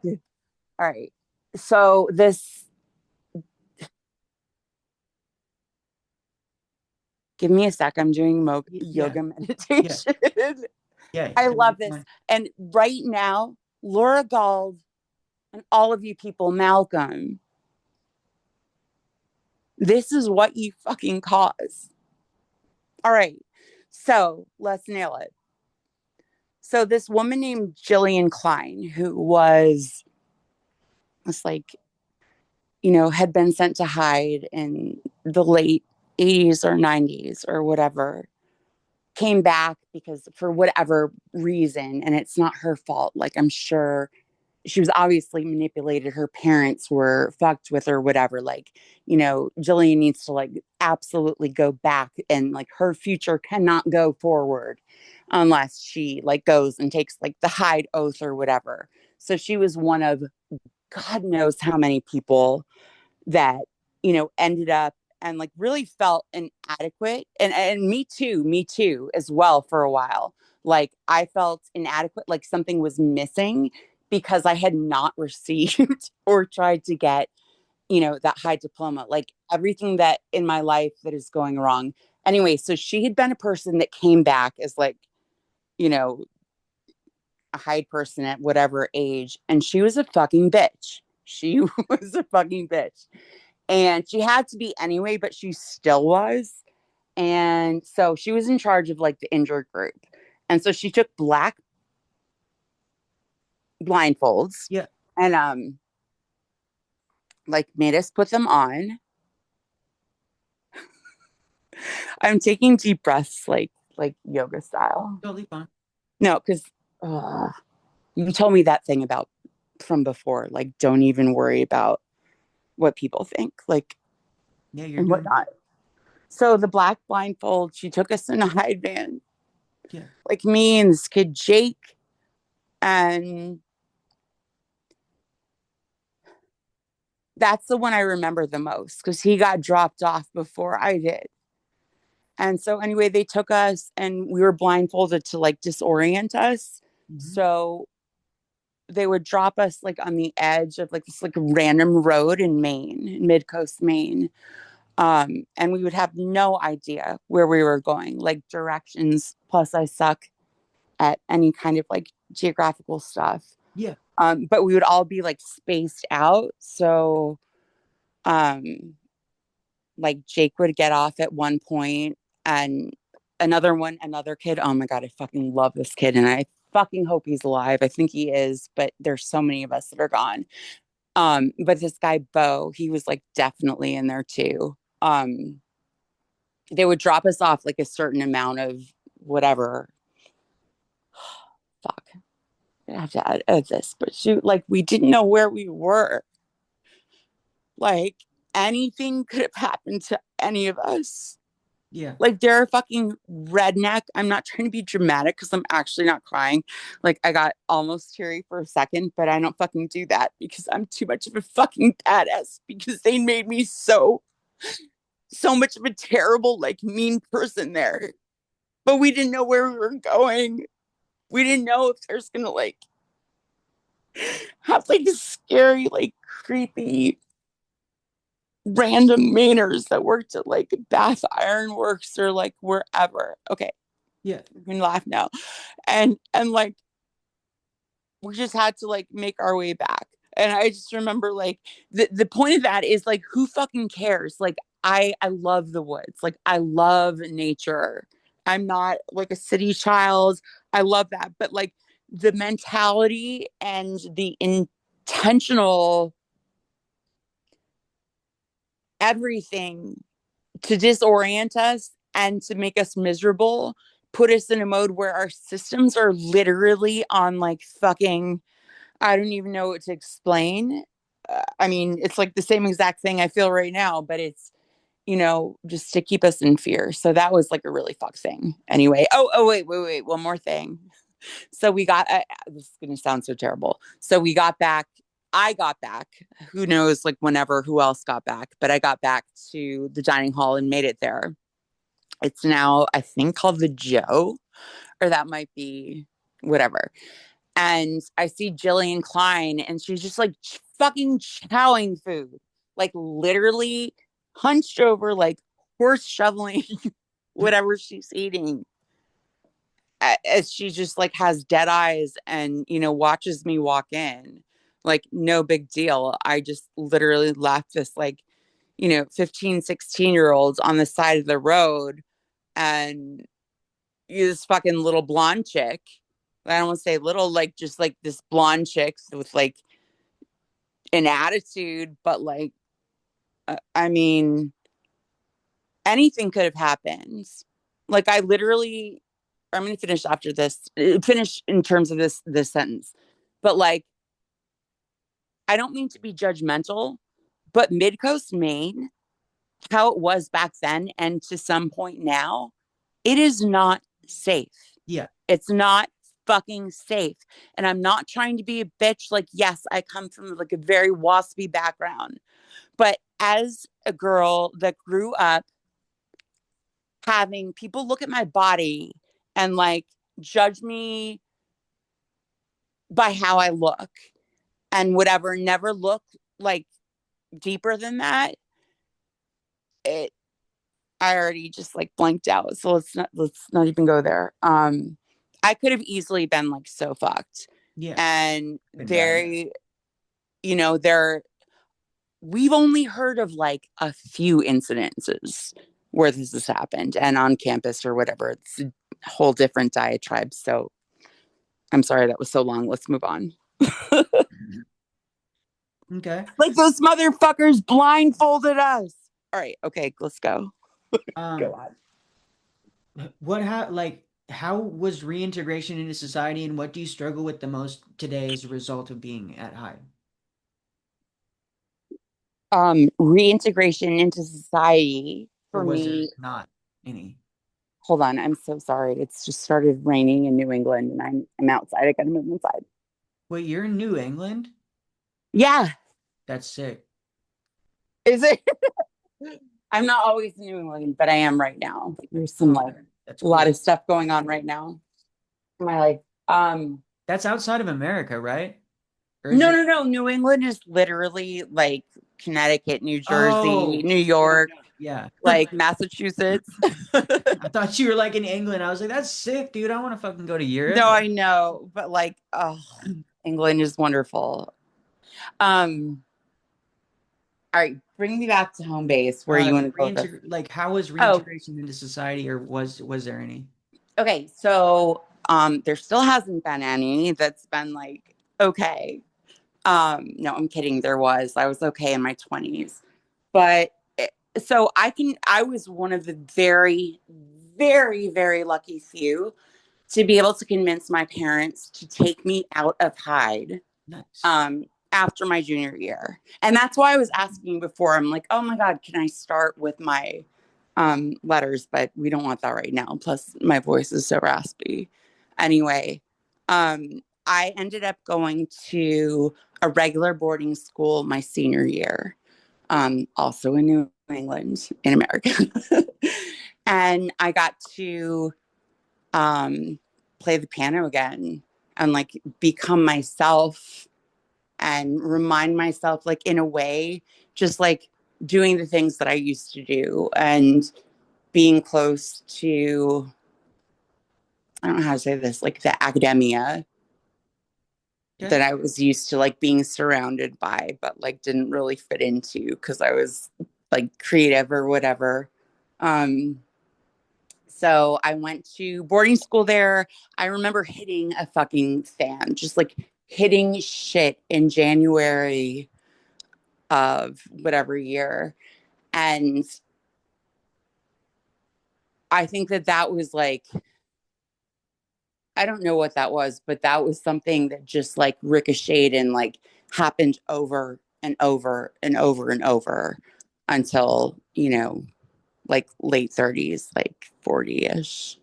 Um, but I got to play the piano again and I missed 2 years, but like I did really, really well and my self-confidence was awesome because I like won these piano awards and like silver cups and I was like, "Oh my God, I get to like go back to my childhood."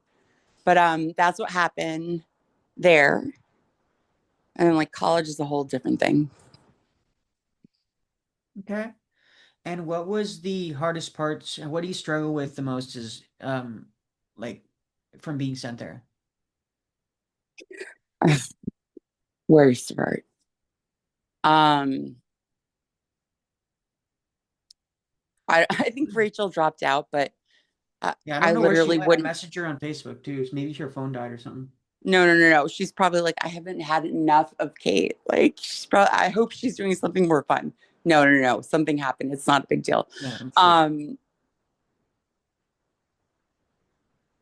I guess the answer to that would be a little bit different from right now today, um, than from, 6 months ago or a different period of time.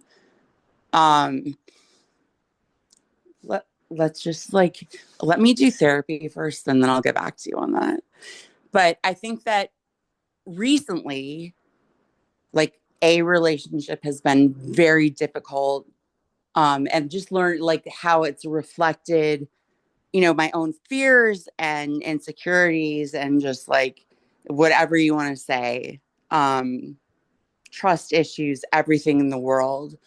Like things became really like uprooted and messed up for me. And I mean, it's all the stuff that was caused by the TTI. And so, I'm usually really good at relationships. Like I have amazing friends. I definitely like still isolate so much, which is a thing. But now that I know that there's like other people out here, it's amazing. But I would say relationships with heterosexual men that are attractive is my biggest. I'm just going to say that. Okay. No, it's so fucking true, and I don't even fucking want them. Like, cut that out. You go. Okay. Is there anything else you want people to know about your experience or anything that you might tell a parent thinking about sending their kid to a place like this? Yes, number one, if it's a parent, despite me probably just sounding super a mess, I was one day.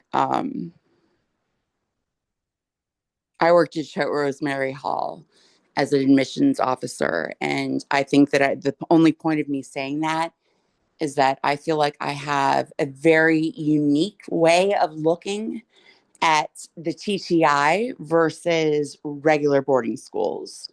I have been in both worlds, and right now I'm struggling with the TTI world, but at the same time, I grew up like whelped with higher education. If I just wanted like if parents have any question, like I'm such a good person to try to hunt down. I will tell you exactly as it is. There's so many parents out there that are just like, obviously everybody wants, the best for their kid, but I will be honest with you and I will tell you what is bullshit and I will tell you what is actually like a good education, I guess. That's one thing. Um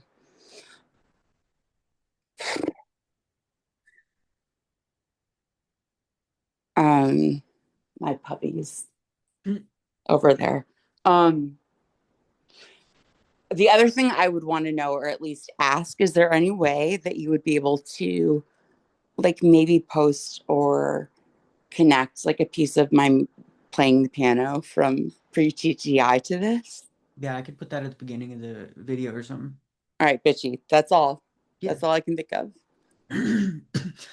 Okay, well, thank you for coming on the show. I really appreciate you giving your time, and maybe we can do a part two and focus on the letters or whatever you want to do. And thank you guys for tuning in. Please make sure you like the video, subscribe, comment. Everything helps the algorithm, and we will catch you on the next one.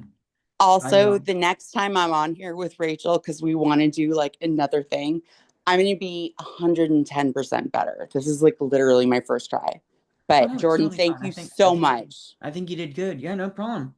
I think you did really good. And so when I'm done with this, I'm gonna send it to you, and then you can just tell me, just give me timestamps so what you want me to edit out, and I'll do it. Perfection. And Yeah. don't rush. Literally, you're too amazing. Like, you sell yourself short. And I already told you this before. And like, just knowing that Rachel is so like she has said so many times to me, like this is a person you like nobody's gonna fuck with this guy. Like this guy is gold. And like taking that, I already know this, but like taking that from Rachel is like a big thing. So I want you to like remember that every single time you are, sorry if this is too much, but if like you're tough on yourself, you're like, I'm not fighting the TTI like fast enough or like hard enough or like they're people just whatever. Like out of all of us, we all have unique voices and like levels of helping. But Jordan, my God, you have put out I don't even know how many podcasts. Almost 200. Yes, that's insane. That's insane. I would not even be able to put out like 0.001% number that I don't even know. And so I don't know. We have a lot of things to talk about, and also with that surprise. Ooh, maybe we could get that surprise witness on here. I know. I've been thinking I want to Oh collaborate with fuck, her. let's do it. We would like between dude, if we teamed up, she and I would be literally unstoppable. Oh my God, I'm do it. not even Let's do it. like Let's do it. Let's do it now. yeah, I wanna like bang her email line or something like that, you know? Do it. Yeah. Yeah. I I think told you she'd be before. interested too because she exposes corruption and shit like that. Like Exactly. she will And the actually thing, like she's somebody that would actually like pull up the documentation and like read court cases and like all no, that I sort of know shit she's like obsessive about and it. even like like interpret it for the lay crowd, like that might not because there's a lot of stuff that she does say that's like more in like law speak, but then she tries to like break it down into like something She people can does. digest easier. Yeah. And yeah. Just to go, like, if it's okay to just go like ramble about that surprise witness Oh for a second, yeah. because um, I don't even know where to start. Like when Hyde school survivors and the people who went there got the attention of that surprise witness, um, which you want to actually can I get you to like explain exactly who that is in terms of like the significance or whatever? Who that surprise witness? Oh, Yeah, she's a she has a law degree. I can't remember exactly what law school so she went to, but a pretty prestigious one. I think it might she be went to UPenn, and yeah, then UPenn. she also is started the Free Britney movement. Yeah, so and she quit her law job because literally they were trying to be like, you need to shut up about Britney, like it's Right, conservatorship. They're like, you need to stop talking about it. And she was like, oh, I need to stop talking about it? Okay, I quit. And I'm gonna keep talking about it and be even louder now. right. Like, yeah. No, She she's just like awesome. sticks to her own shit and is like, you know what? Fuck you. I was No, second to my UPenn law class, and like, who gives a shit? And yeah, she focuses on like conservatorship. Sorry, my hush. My puppies are like, this will be an afterthought, like part of the podcast. But the only thing that is like annoying to me, not with her, but with like the public, because they have, an easy way of saying, oh my God, look at that surprise witness. And she has, these adorable little, like this pink headband with like cute bunny fluff things. And what I just, it infuriates me that people, and I understand they can't understand. She literally does that so she doesn't get sued, and so she has to say this is like what is it called, Yeah, like this is for educational education, purposes. Please don't comment or harass anybody mentioned in right, my videos. Yeah, right, this like has this is nothing. Yeah. education. And at the same time I'm like, dude, second in her loss. Okay, anyway, she's Yeah, amazing. she was second in her class. Like she's super smart. Yeah, Like she is straight up unfuckwittable. Like people that like there's people that have tried to come up against her, realize who she is, and just pretty like there have been people that have sued her and lost. yeah, Literally, like they keep on oh my losing. God, Like yeah, I think she's in some court cases right now for a bunch of bullshit that she didn't even say. Literally, people try and take they can't fuck with her, so they try and right, take what she says out of context and use it against her. right. What she does is she turns around and literally reacts to the entire video and is like, no, that's not what I meant. If you were to watch the whole video, you would clearly see that this is what I actually meant.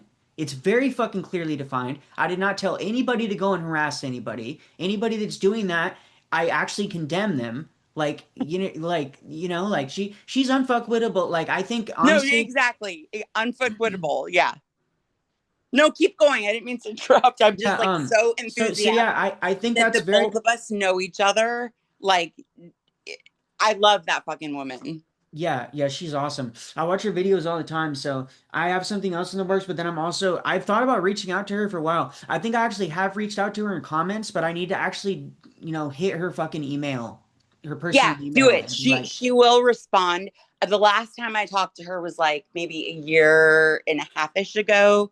But like when she is hyper focused oh and yeah, on a certain thing, which she absolutely was with Cher's son Elijah Allman, and I mean she yeah, I think I can get her fired up about this. Like do it. honestly, if I just send her my channel link and be like, look, I've done like almost 200 interviews. If you don't believe what I'm saying, just go there and watch some No, interviews. no, no. Like, She'll believe you. Oh oh my no, God, I know she'll she will. I fully know believe she will. you. But I think it'll get her even more fired up if she sees how much work I've done already and be like, oh yeah, this guy's actually really out here doing something, you know? And I think it would be Definitely. good for both of us. And I think that we could actually like help each other a lot because she knows so much about the law that I Oh, want to I pick her know, brain specifically right? regarding the TTI. I don't want to talk about that too much here because I don't want to fucking, give away too much, but just know that that's probably in the future here on the channel. I'm working Ooh, on branching ooh, out and like collaborating with other bigger creators, but ooh, also ooh. bigger creators Great. that fucking like actually are gonna have some integrity and not, fuck with my shit. Like, Right there. And we yeah, talked about this before. Like, yeah, anything I can do to help. And we also talked about this before, but like, you're doing good fucking work. thank you. Appreciate it. Also, I didn't have a sailor mouth before I went to the Hyde school, but um, I just am going with it right now. You know what I mean? Like, after 20 plus years of being in silence and even like in my own brain being completely not knowing. So anyway, you rock. We have to do this again, Yeah, and totally. I'll talk to you later. All right, you have a wonderful Thank you night. Thank you so guys so much, much for Jordan. watching. Yeah, no problem. And just make sure you interact with the video, and we will catch you on the next one. Bye, y'all.